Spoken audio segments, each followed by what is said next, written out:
सद्गुरुभ्यो नमः। श्रीहरये नमः। श्रीहरये नमः। श्रीहरये नमः। गोपिका जीवनस्मरणं गोविन्द गोविन्द। ஸ்ரீமத்பாகவதம் அத்தியாயம் 6. 5வது அத்தியாயத்துல கோகர்ணனும் கூட இருக்கக்கூடிய அங்க அந்த சத்சங்கத்துல இருக்கக்கூடிய அத்தனை ஸ்ரோதாக்களும் சேர்ந்து சாட்சாத் கோலோகம் அடைஞ்சா அப்படின்னு அந்த கதைய பூர்த்தியா சிரவணம் பண்ணியிருந்தோம். மேலும் 6வது அத்தியாயத்துல பாகவதம் பத்தி நம்ம பார்த்தோமே. அந்த பாகவதம் எப்படி நம்ம சேவிக்கலாம், அதனுடைய விதிமுறைகள் என்னெல்லாம் அப்படிங்கறது இதுல சொல்றார். சப்தாக மகாத்மியத்தை பத்தி சொன்னதுக்கு பிறகு சனத்குமாரர்கள் சப்தாக விதிய பத்தி சொல்றார். அதுதான் இந்த அத்தியாயத்துல. சப்தாக யஜ்ஞம் எப்படி பண்ணணுமா, ஒரு ஆத்துல விசேஷம் கல்யாணம் அப்படின்னா எப்படி சந்தோஷத்தோட உற்சாகத்தோட பண்ணுவாளோ அதே மாதிரி சப்தாக யஜ்ஞத்தையும் நடத்தணும். சமூகத்துல முதல்ல நடத்தணும். அது நம்மளுடைய இண்டிவிஜுவல் அப்படிங்கறது பதிலா இத சிரவணம் பண்ணினாலே மகத் புண்ணியமானதுனால 4 பேர் கூடுற இடத்துல பண்ணினா ரொம்ப விசேஷமா இருக்கு. சப்தாகத்துக்கு எத்தனை ஜனங்களை கூப்பிட்டு அழைச்சுட்டு இப்ப நான் ஒருத்தர் உபன்யாசம் காலக்ஷேபம் பண்ணிட்டு இருக்காரு அப்படின்னாக்கா நான் போறேன். அவர் என்ன சொல்லுவார், உங்களுக்கு தெரிஞ்சவ 2 பேரையும் கூட்டின்னு வாங்க உங்க சொல்றா அப்படின்னு அட்லீஸ்ட் அவளுடைய காதுல போட்டு வைக்கிறது அப்படிங்கறதே பெரிய விஷயம் அப்படின்னு சொல்லுவார். அதே மாதிரிதான் சப்தாக யஜ்ஞத்துக்கு தனியா போகாம ஒரு ஆளை கூட சேர்த்து ஜத்தனை ஜனங்களையும் கூப்பிட்டு எந்த ஒரு பிரதிபத்ததையும் இல்லாம எல்லாரையும் கூப்பிட்டு கதாசிரவணம் பண்ண வைக்கணும் அப்படிங்கிறது ரொம்ப விசேஷமானது. இந்த சப்தாகனுடைய மகிமையை கூட்டுமா. மேலும்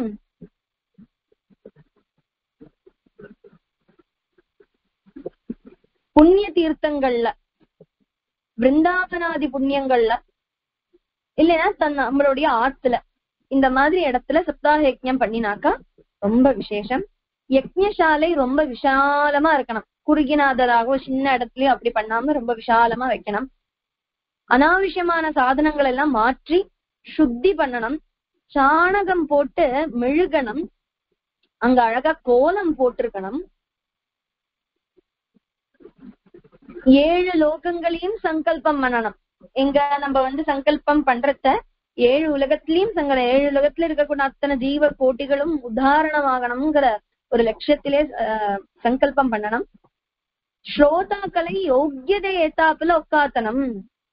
ரொம்ப ஸ்ரத்தையா இருக்கிறவா, அது என்ன யோக்கியதை ஸ்ரோதானா ரொம்ப கவனமா ஸ்ரத்தையா இருக்கிறவாள் ஃப்ரெண்ட்ல உட்காத்தினாதானே அவளுக்கு நல்லா ஸ்ரத்தையா போகும். இல்லைன்னா ரொம்ப கவனமே குறைவு இருக்கிறவாள ஃப்ரெண்டு பெஞ்சில உட்காத்துறேன். இப்ப கிளாஸ்ல டீச்சர் படிக்காதவன ஃப்ரெண்ட் பெஞ்சில உட்காத்துவானே இல்லையோ, அது மாதிரி ஸ்ரத்தை வருத்துறதுக்கு வேண்டி யோக்கியதை ஏத்தாப்புல உட்காத்தனம். வக்தா விரக்தனா இருக்கணும். வக்தானா சொல்லக்கூடியவர், அவர் விரக்தனா இருக்கணும். கேட்கிறவா அந்த ஸ்ரத்தையோட இருக்கணும் முதல்ல. மேலும் இந்த குணகணங்கள் அப்படிங்கிற விஷயத்துல எந்தெந்த குணங்கள் ஏதேது நிலைமையில இருந்து சப்தாகம் படிக்கணும் கேட்கணும் அப்படிங்கறத பத்தி நல்லா தெரிஞ்சவரா இருக்கணும், சமர்த்தனா இருக்கணும். நித்திய கர்மங்கள் லகுவா முடிச்சு விட்டு அதை விடப்படாதுங்கிற. சப்தாகம் பண்றோம்னு சொல்லி நித்திய கர்மத்தை விட்டு விடலாம் அப்படின்னு இல்லை. நித்திய கர்மத்தை நிச்சயமா பண்ணணும். எதுவும் நம்ம தடசம் இருக்கப்படாது, முடக்கப்படாது எதுவுமே. சர்வ விக்ன நிவாரணத்துக்காக முதல்ல விக்னேஸ்வரனை பூஜை பண்ணணும் பக்தியோட. பீடத்துல ஸ்ரீ ஹரியை ஆவாகனம் பண்ணி பூஜை பண்ணி பிரதட்சிண நமஸ்காராதிகள் எல்லாம் பண்ணி என்ன சொல்லணுமா, ஹே கருணாநிதே, சம்சார சாகரத்திலேருந்து நாங்கள் முங்கி இருக்கோம். இந்த கர்மங்கள் ஆகக்கூடிய முதலையுடைய வாயில பட்டு கஷ்டப்பட்டு இருக்கோம். அதுல இருந்து எங்களை உத்தாரணம் பண்ணணுமே அப்படின்னு பிரார்த்தனை பண்ணணுமா.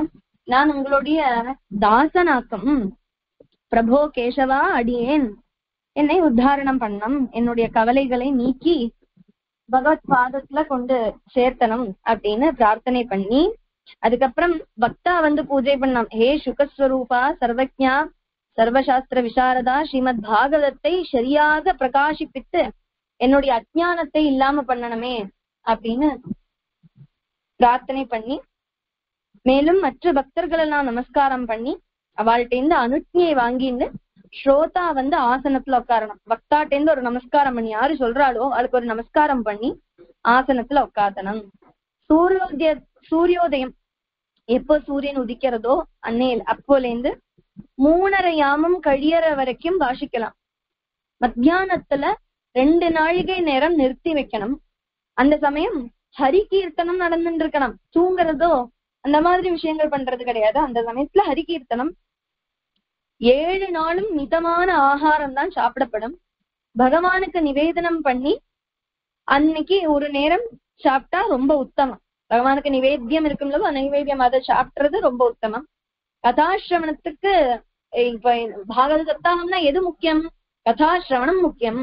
அதுக்கு விக்னம் வராத அளவுக்குண்டான ஆகார கிரமங்கள் சாப்பிடலாம். இப்படி சாப்பிடப்படாது, என்ன சாப்பிடப்படாது சுவாமி என்ன எங்கேயாவது சொல்லியிருக்காளா அப்படின்னு கேட்கப்படாது. எதுக்கு நம்ம மிதமான ஆகாரம் அப்படின்னாக்கா, ரொம்ப நன்னா வயிறு நிரம்பி சாப்பிட்டோம்னா என்ன கதை கேட்க முடியுமா? ஸ்ரத்தையா தூக்கம் வரும் அல்லவா? அப்ப மிதமா அளவோட சாப்பிட்ட பசிக்கவும் கூடாது. ஐயோ பசிக்கிறதேன்னு மனசுல ஓடிண்டே இருக்கும். அதற்காக தான் மிதமான ஆகாரம் அப்படின்னு சொல்லியிருக்கா. அப்படி மிதமான ஆகாரத்தை எடுத்துட்டு 7 நாளும் காமம் குரோதாதிகள் எல்லாம் அகற்றி நிறுத்தணும். அதுதான் ரொம்ப முக்கியம். மனசுல கோபத்தையும் பொறாமையும் போட்டியும் எல்லாம் வச்சுட்டு கதையை கேட்டாச்சுன்னா எப்படி அது உள்ள ஏறும்? அழுக்கு படைஞ்ச ஒரு கண்ணாடியில என்னதான் முகத்தை பார்த்தாலும் நம்மளுடைய முகம் ரிஃப்ளெக்ட் ஆகுமோ? ஆகாது. எப்பேற்பட்ட நல்ல படம் எடுத்து வச்சாலும் அது நல்ல படமே இருக்கட்டுமே, காஸ்ட்லியாகவே இருக்கட்டுமே, ரொம்ப அழகா கூடினதாகவே இருக்கட்டுமே, ஆனா அந்த மிரர்ல காணாது. ஏன்? அந்த கண்ணாடியில என்ன இருக்கு? அழுக்கு இருக்கு. அழுக்க கொஞ்சமாவது விளக்கினாதான் கொஞ்சமாவது படத்தை காணும். அதே மாதிரிதான் நம்மளுடைய மனசுல இருக்கக்கூடிய காமக்ரோதாதிகள் எல்லாம் மாற்றி நிறுத்தணும். அதுக்கப்புறமா கதை கேட்கணும். அப்புறம் வேத வித்துக்களான பிராமணர்கள், வைஷ்ணவர்கள், குரு பக்தர்கள், பதிவிரதைகள், மகாத்மாக்கள் இதுக்கெல்லாம் ஒரு காரணவசாலும் அபச்சாரம் பண்ணிவிடப்படாது. அந்த வேளையில ஏதாவது மனசா வாச்சா காயத்தினாலேயோ மனசுனாலேயோ வார்த்தைகள்னாலேயோ அபச்சாரம் பண்ணிடக்கூடாது. எப்பவுமே கூடாது அப்படின்னு சொல்றாரு இங்க பாகவதத்துல. எப்பவுமே இவாளுக்கெல்லாம் ரொம்ப முக்கியம். பிராமணர்கள், வைஷ்ணவர்கள், குரு பக்தர்கள், பதிவிரதைகள், மகாத்மாக்கள் இவாளெல்லாம் அபச்சாரம் பண்ணிட்டா அது ரொம்ப பெரிய பாபமா நம்மளுக்கு சேருமா. அதனால ஒரு காலத்திலயும் பண்ண முடியாது. ரொம்ப முக்கியமா கதாசிரவண காலத்துல ரொம்ப ஸ்ரத்தையா இருக்கணும் அப்படின்னு எடுத்து சொல்றார். பதிதர்கள், பாகண்டவாதிகள், அபக்தர்கள் இவா கூட பேசக்கூடாது. ஏன் பேசக்கூடாது அப்படிங்கிறானா, பேசினாக்கா அவளுடைய மனசுல இருக்கக்கூடிய அந்த சக்தி இருக்கே இல்லையோ, அந்த சக்தி நம்மளுக்கு கூட அட்டாக் பண்ணிடும் நம்மளுடைய மைண்ட. சோ நம்ம பாசிட்டிவா இருப்போம்.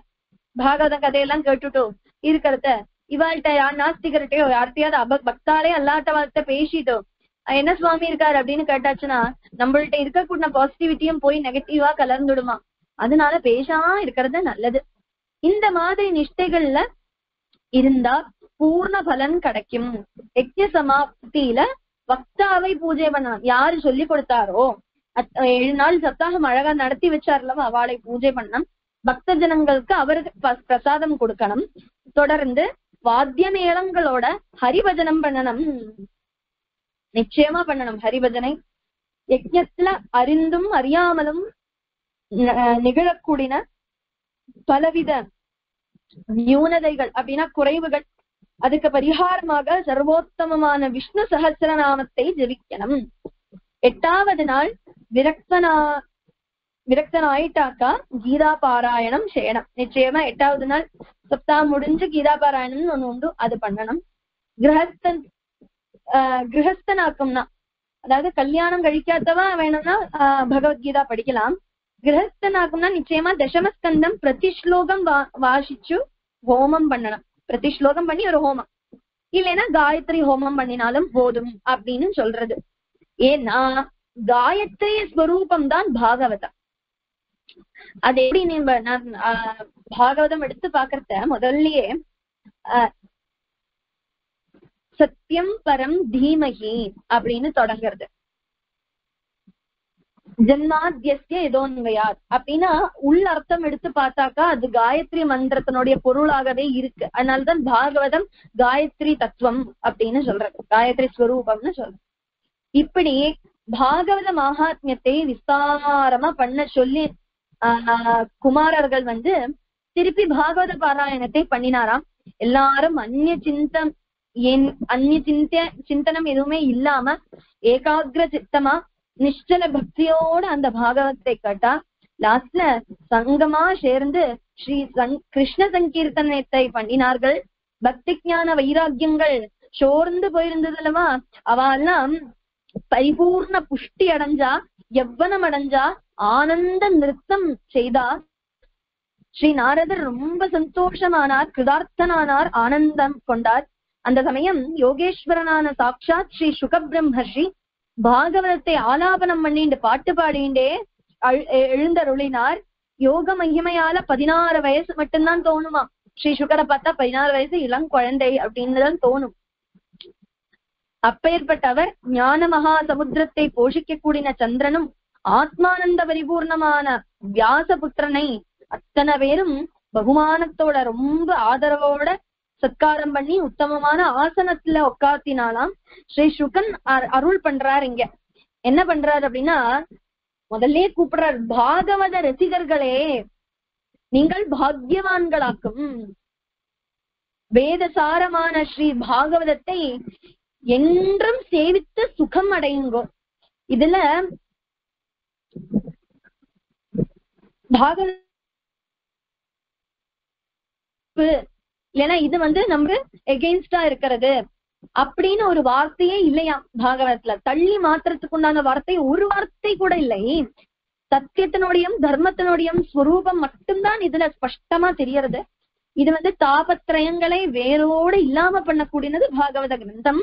பாகவதம் கேட்கணும் அப்படின்னு மனசால நினைச்சாலே போதும், அந்த க்ஷணம் ஸ்ரீஹரி ஹிருதயமாக கூடின ஆகாயத்துல உள் பிரவேசம் பண்ணி பிரகாசத்தை உண்டாக்குவர்.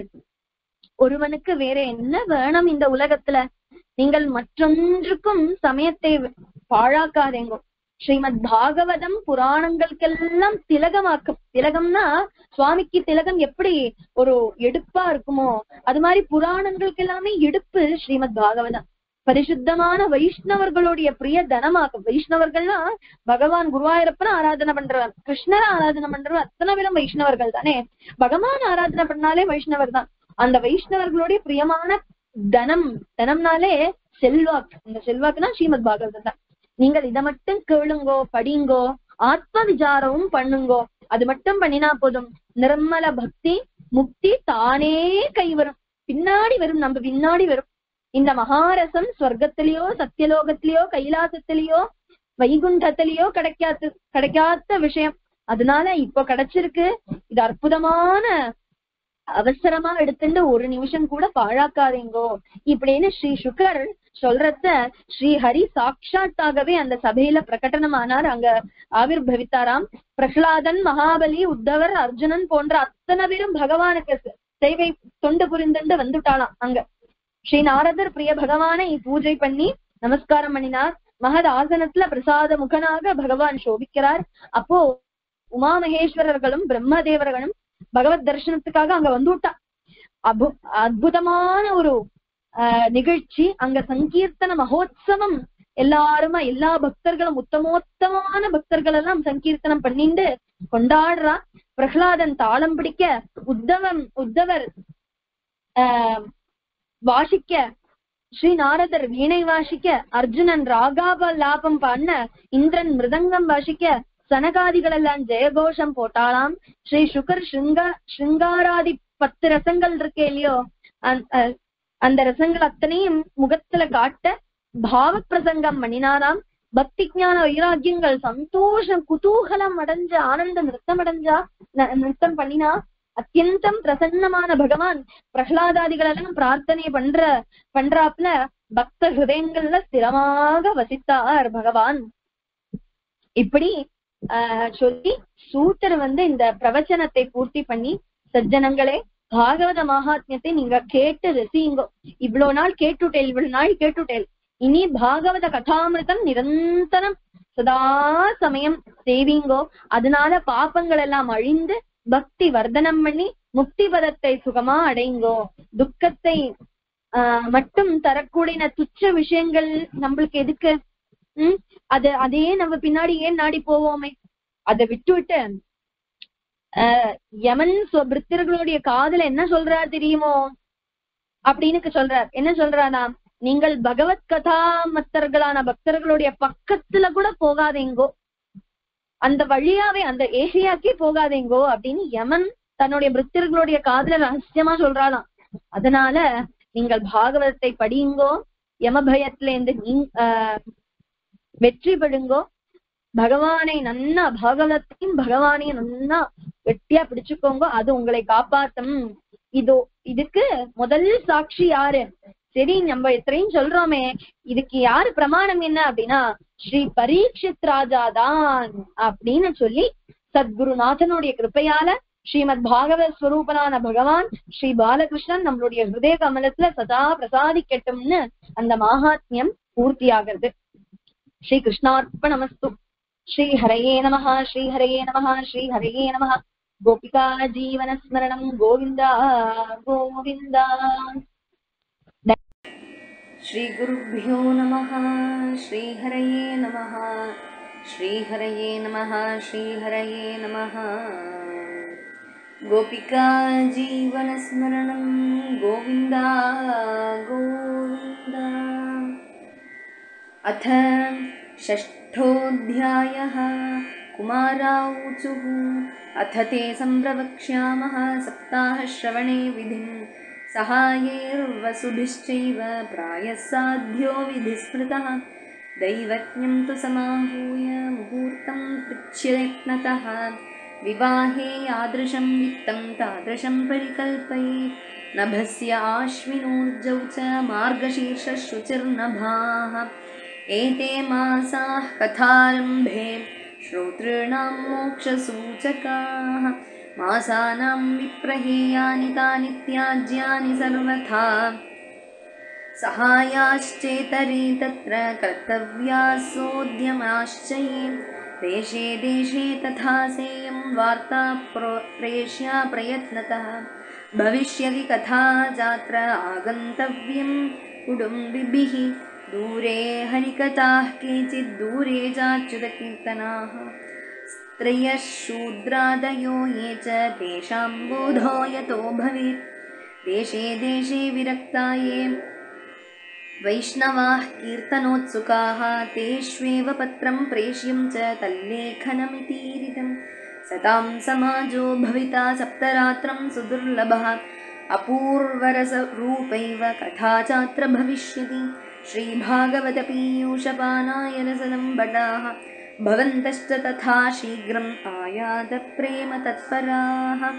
नावकाशः कदाचिच्चेत् दिनमात्रं तथापि तु सर्वथा गमनं कार्यं क्षणोत्रैव सुदुर्लभः. एवमाकारणं तेषां कर्तव्यं विनयेन च आगन्तुकानां सर्वेषां वासस्थानानि कल्पयेत्. तीर्थे वापि वने वापि गृहे वा श्रवणं मतं. विशाला वसुधा यत्र कर्तव्यं तत्कथास्थलम्. शोधनं मार्जनं भूमिर्लेपनं धातुमण्डनं. गृहोपस्करमुद्धृत्य गृहकोणे निवेशयेत्. अर्वाक्पञ्चाहतो यत्नात् आस्तीर्णानि प्रवेलयेत्. कर्तव्यो मण्डपः प्रोच्चैः कदलीषण्डमण्डितः. फलपुष्पदलैर्विष्पदितानेन विराजितः. चतुर्दिक्षु ध्वजारोपो बहुसम्बद्विराजितः. ऊर्ध्वं सप्तैव लोकाश्च कल्पनीयाः सविस्तरम्. तेषु विप्रा विरक्ताश्च स्थापनीयाः प्रबोध्य च. पूर्वं तेषामासनानि कर्तव्यानि यथोत्तरं वक्तुश्चापि तदा दिव्यम् आसनं परिकल्पयेत्. उदङ्मुखो भवेद्वक्ता श्रोता वै प्राङ्मुखस्तदा. प्राङ्मुखश्चेद्भवेद्वक्ता श्रोता चोदङ्मुखस्तदा. अथवा पूर्वदिग्यज्ञेया पूज्यपूजकमध्यतः. श्रोतॄणाम् आगमे प्रोक्ता देशकालादिकोविदैः. विरक्तो वैष्णवो विप्रो वेदशास्त्रविशुद्धिकृत् दृष्टान्तकुशलो धीरो वक्ता कार्योति निःस्पृहः अनेकधर्मविभ्रान्ताः स्त्रैणाः पाखण्डवादिनः शुकशास्त्रकथोच्चारे त्याज्या स्नेयदि पण्डिताः वक्तुः पार्श्वे सहायार्थम् अन्यस्थाप्यस्तथाविधः पण्डितः संशयच्छेत्था लोकबोधन तत्परः वक्त्राक्षौरं प्रकर्तव्यं दिनादर्वाक् व्रताप्तये अरुणोदये सौ निर्वृत्य शौचं स्नानं समाचरेत् नित्यं संक्षेपदः कृत्वा सन्ध्यादिं स्वं प्रयत्नतः कथाविघ्नविघाताय गणनाथं प्रपूजयेत् पितॄन् सन्तर्प्य शुद्ध्यर्थं प्रायश्चित्तं समाचरेत् मण्डलं च प्रकर्तव्यं तत्र स्थाप्यो हरिस्तथा कृष्णमुद्दिश्य मन्त्रेण चरेत् पूजाविधिं क्रमात् प्रदक्षिणनमस्कारान् पूजान्ते स्तुतिमाचरेत् संसारसागरे मग्नं दीनं मां करुणानिधे कर्मग्राहगृहीताङ्गं समुद्धर भवार्णवात् श्रीमद्भागवतस्यापि ततः पूजाः प्रयत्नतः कर्तव्या विधिना प्रीत्या धूपदीपसमन्विता ततस्तु श्रीफलं धृत्वा नमस्कारं समाचरेत् स्तुतिः प्रसन्नचित्तेन कर्तव्या केवलं तदा श्रीमद्भागवताख्योऽयं प्रत्यक्षः कृष्ण एव हि स्वीकृतोऽसि मया नाथ मुक्त्यर्थं भवसागरे मनोरथो मदीयोऽयं सफलः सर्वथा त्वया निर्विघ्नेनैव कर्तव्यो दासोऽयं तव केशव एवं दीनवचः प्रोच्य वक्तारं चाथ पूजये सम्भूष्य वस्त्रभूषाभिः पूजान्ते तं च संस्तमेत् शुकरूप प्रबोधज्ञ सर्वशास्त्रविशारद एतत्कथाप्रकाशेन मदज्ञानं विनाशय तदग्रे नियमः पश्चात् कर्तव्यश्रेयसे मुदा सप्तरात्रं यथाशक्त्या धारणीयः स एव हि वरणं पञ्चविप्राणां कथाभङ्गनिवृत्तये कर्तव्यं तैर्हरेर्जाप्यं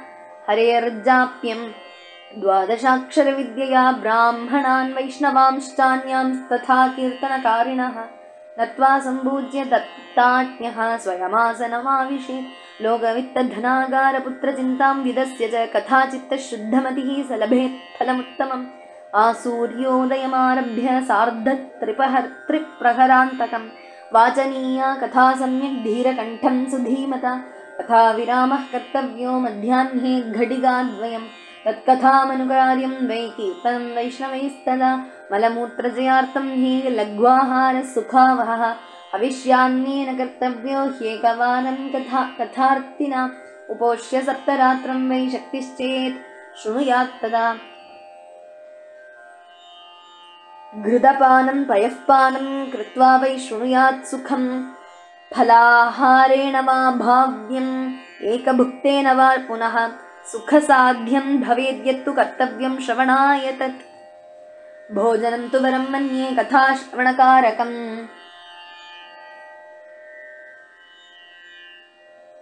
नोपवासो वरः प्रोक्तः कथा विघ्नकरो यदि सप्ताहव्रतिनां पुंसां नियमान् शृण्वारद विष्णुदीक्षाविहीनानां नाधिकारः कथाश्रवे ब्रह्मचर्यमधःसुप्तिः पत्रावल्यां च भोजनं कथासमाप्तौ भुक्तिं च कुर्यान्नित्यं कथाव्रती द्विदलं मधुतैलं च गरिष्ठान्नं तथैव च भावदुष्टं पर्युषितं जह्यान्नित्यं कथाव्रती कामं क्रोधं मदं मानं मत्सरं लोभमेव च दम्भं मोहं तथा द्वेषं दूरयेच्च कथाव्रती वेदवैष्णवविप्राणां गुरुगोव्रतीनां तथा स्त्रीराजमहतां निन्दां वर्जयेद्यः कथाव्रती रजस्वलां त्यजम्लेच्छ पतितव्रात्यकैस्तथा द्विजद्विक् वेदबाह्यैश्च न वदेद्यः कथाव्रती सत्यं शौचं दयां मौनम्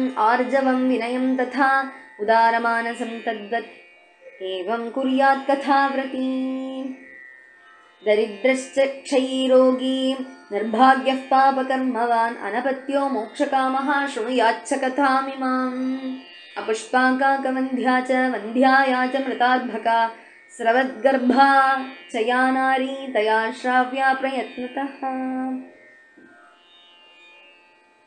एतेषु विधिना श्रावे तदक्षयतरं भवेत् अत्युत्तमा कथा दिव्या कोटियज्ञफलप्रदा एवं कृत्वा व्रतविधिम् उद्यापनमथाचरेत् जन्माष्टमी व्रतमिव कर्तव्यं फलकाङ्क्षिभिः अकिञ्चनेषु भक्तेषु प्रायो नोद्यापनाग्रहः श्रवणेनैव पूतास्ते निष्कामा वैष्णवा यतः एवं नगाः यज्ञेऽस्मिन् समाप्ते श्रोतृभिस्तदा पुस्तकस्य च वक्तश्च पूजाकार्यातिभक्तितः प्रसाद तुलसीमाला श्रोतृभ्यश्च अथ दीयतां मृदङ्गताललितं कर्तव्यं कीर्तनं ततः जयशब्दं नमःशब्दं शङ्खशब्दं च कारयेत् विप्रेभ्यो याचकेभ्यश्च वित्तमन्नं च दीयताम् विरक्तश्चेद्भवेत् श्रोता गीतावाच्या परेहणि गृहस्थश्चेत्तदा होमः कर्तव्यः कर्मशान्ते प्रतिश्लोकं तु जुह्यात् विधिना दशमस्य च पायसं मधुसर्पिश्च तिलान्नादिकसंयुतम् अथवा हवनं कुर्यात् गायत्र्यासु समाहितः तन्मयत्वात् पुराणस्य परमस्य च तत्त्वतः होमाशक्तौ बुधो हव्यं दद्यात् तत्फलसिद्धये नानाचिद्रनिरोधार्थं न्यूनताधिकतानयोः दोषयोः प्रशमार्थं च पठेन्नाम सहस्रगं तेन स्यात् सफलं सर्वं नास्त्यस्मादधिकं यतः 12 ब्राह्मणान् पश्चात् भोजयेन्मधुपायसैः दद्यात् सुवर्णं धेनुं च व्रतपूर्णत्वहेतवे शक्तौ फलत्रयमितं स्वर्णसिंहं विधाय च तत्रास्य पुस्तकं स्थाप्यं लिखितं ललिताक्षरं सम्पूज्यावाहनाद्यैस्तत् उपचारैः सदक्षिणं वस्त्रभूषणगन्धाद्यैः पूजिताय यथात्मने आचार्याय सुधीर्दत्त्वा मुक्तस्याद्भवबन्धनैः एवं कृते विधाने च सर्वपापनिवारणे फलदं स्यात् पुराणं तु श्रीमद्भागवतं शुभं धर्म काम अर्थ मोक्षाणां साधनं स्यान्न संशयः कुमारा ऊचुः इति ते कथितं सर्वं किं भूय श्रोतुमिच्छसि श्रीमद्भागवतेनैव भुक्तिमुक्तिकरे स्थिते सूत उवाच इत्युक्त्वा ते महात्मानः प्रोचुर्भागवतीं कथां सर्वपापहरां पुण्यां भुक्तिमुक्तिप्रदायिनीं शृण्वतां सर्वभूतानां सत्ताहं नियतात्मनां यथा विधि ततो देवं तुष्टुवः पुरुषोत्तमम् तदन्ते ज्ञानवैराग्यभक्तीनां पुष्टता परा तारुण्यं परमं चाभूत् सर्वभूतमनोहरं तारुण्यं परमं चाभूत् सर्वभूतमनोहरं नारदश्च कृतार्थोऽभूत् सिद्धे स्वीये मनोरथे पुलकीकृतसर्वाङ्गः परमानन्दसम्भृतः एवं कथां समाकर्ण्य नारदो भगवत्मयः प्रेमगद्गदया वाचा तानुवाच कृताञ्जलिः नारद उवाच धन्योऽस्मि अनुगृहीतोऽस्मि भवद्भिः करुणापरैः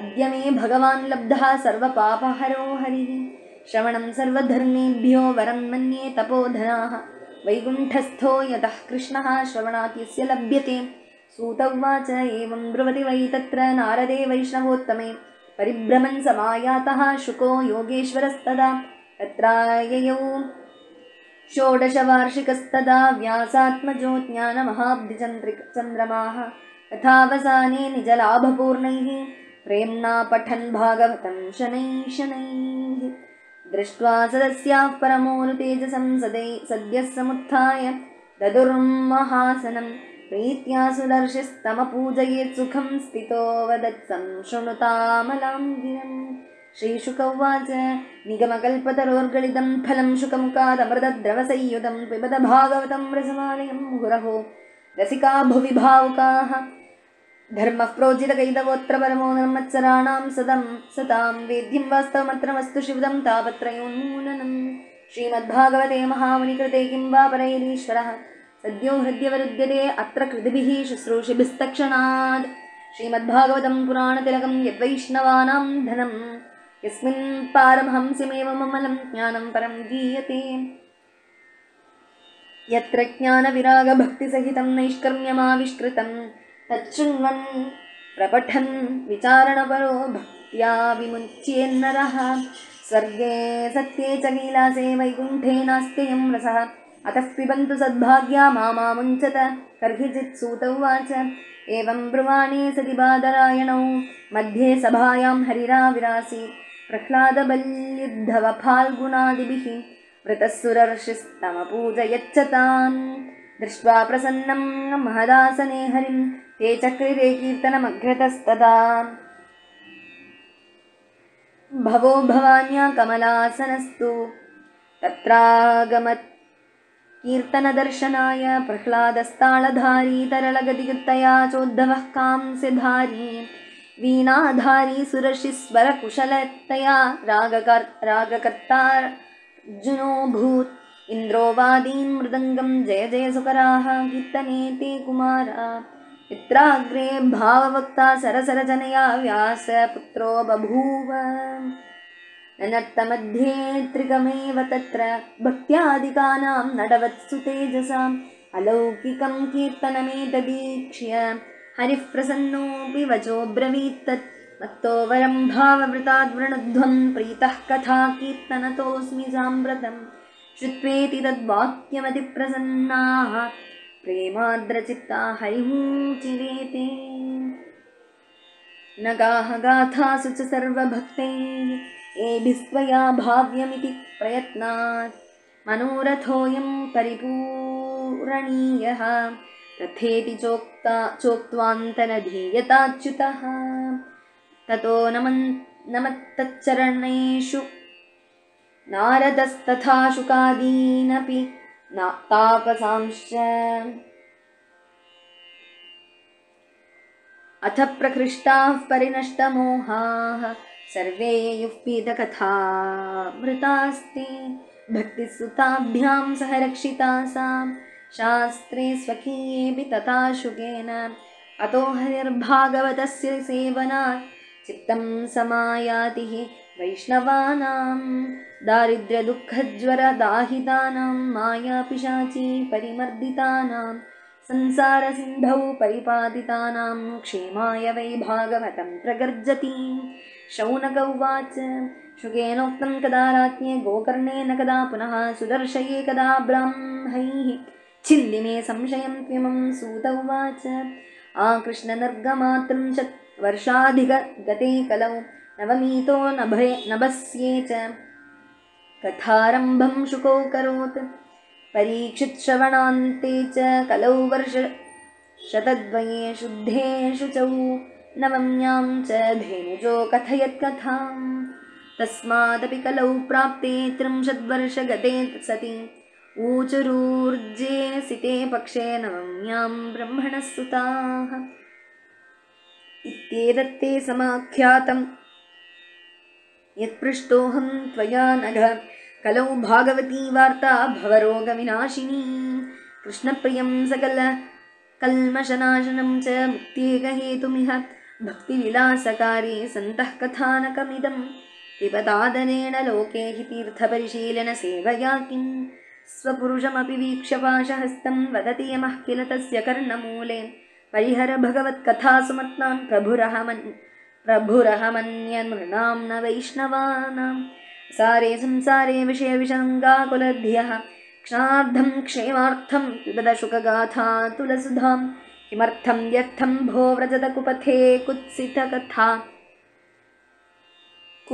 कुत्सितकथे परीक्षित्साक्षी यच्छ्रवणगतमुक्त्युक्तिकथने रसप्रवाहं संस्थाने श्रीशुकेनेरिता कथा कण्ठे सम्बध्यतेन स वैकुण्ठप्रभुर्भवेत् इति च परमगुह्यं सर्वसिद्धान्तसिद्धं सपदि निगदितं ते शास्त्रपुञ्जं विलोक्य जगति शुककथा तु निर्मलं नास्ति किञ्चित् पिब परसुखहेतोर्द्वादशस्कन्धसारम् एतां यो